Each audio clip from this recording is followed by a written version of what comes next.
bạn đã đến với chương trình quà tặng âm nhạc của Forum Tin Hùng Vương. Và chương trình đầu tiên này sẽ là một món quà cực kỳ lãng mạn được gửi tặng từ bé Candy từ IC Love. Các bạn cùng lắng nghe nhé.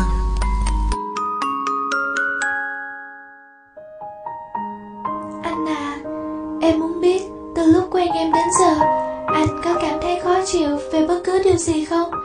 Nếu anh nói không, em sẽ mỉm cười, nhưng thật ra em biết anh đang nói dối. Và anh chỉ cần nói có là em có thể biết mình ương bướng chỗ nào. Anh còn nhớ không, thời gian em về quê nội chơi cũng là lúc dường như em có một cuộc sống mới. Anh nghĩ thế nào khi người con gái lại tỏ tình và hỏi ý kiến với người con trai rằng em là bạn gái anh nha. Đa số như thế là tính tình của họ rất mạnh dạn, có thể đã từng trải qua rất nhiều cuộc tình, hoặc thậm chí là chỉ muốn hỏi cho vui. Nhưng anh ơi, anh có biết lúc đó em hồi hộp và run như thế nào không? Em không chắc là mình lại có thể nói ra, không hề có một sự tính nào trước cả. Chỉ khi nghe giọng của anh, tự nhiên em lại như thế. Em rất sợ anh từ chối thì chẳng khác nào chuyến đi về quê nội chơi là một chuyến đi buồn và đầy nỗi thất vọng. Em im lặng và anh cũng im lặng. Rồi bỗng anh lại bảo là không nghe rõ, em nói lại đi. Anh biết anh kỳ lắm không? Đã bảo là em run và sợ lắm, thế mà anh cố ý như thế chứ gì. Em nói to như thế sao anh lại không nghe được? Và rồi thời gian qua đi, chúng ta đã trở thành của nhau.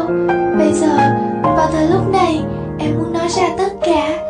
Xin anh đừng giận, và nếu được, anh hãy yêu em nhiều hơn. Thật ra, lúc em nói câu đấy, em đã chưa thực sự xem anh như là người sống của mình. Không hẳn là không có anh, em sẽ không chịu được. Nhưng cũng không phải là em đùa giỡn đâu. Em cũng có một chút mến anh đấy. Nhưng sao em lại có thể nói ra, em cũng không hiểu. Em có một chút ân hận và luôn nghĩ rằng em đã lừa dối anh. Có đôi lúc em tức anh lắm và muốn nói ngay với anh rằng sao anh lại ích kỷ như thế, em đã làm gì sai khi anh cứ luôn giận em vì không muốn nói. Và bây giờ em muốn xin lỗi anh vì tất cả. Em đã không quan tâm đến tình cảm của anh dành cho em. Khi yêu nhau, con người ta không có sự nhường nhịn, sẽ ích kỷ hơn bình thường rất nhiều. Có thể lúc trước em không cảm thấy như thế vì em còn quá lạnh nhạt với tình cảm của anh. Nhưng giờ đây, anh biết không, em đã bắt đầu biết ghen rồi đấy. Anh cứ thử nói chuyện với em mà em nghe được giọng con gái kề bên anh xem. Em sẽ im lặng, buồn và không nói chuyện với anh nữa cho xem.